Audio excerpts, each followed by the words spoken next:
Reproductive decisions do not unfold in a vacuum, but are deeply embedded within cultural frameworks that define what adulthood, success, and duty mean.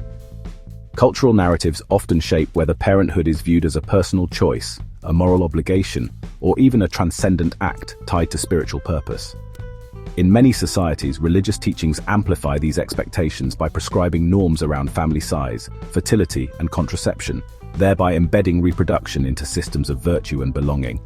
Within this context, the decision to have children often extends beyond individual preference, linking personal identity to collective continuity.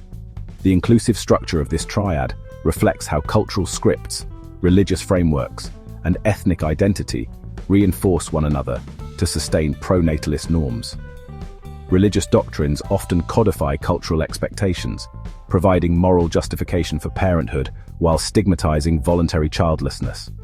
Simultaneously, ethnic and national identity frequently tie reproductive behaviors to survival, emphasizing that lineage and community can only endure if future generations are born.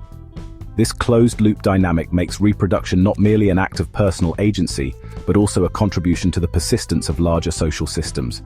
However, when cultural cohesion weakens, through secularization, globalization, or exposure to pluralistic value systems, the reinforcing strength of this triad can erode. In such environments, individuals may increasingly prioritize self-actualization over collective continuity, resulting in shifting fertility norms and lower reproductive intent.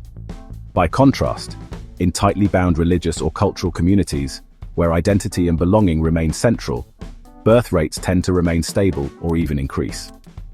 This triad illustrates how culture and faith function as enduring motivational architectures, shaping reproductive decisions by embedding them within shared narratives about meaning, morality, and survival.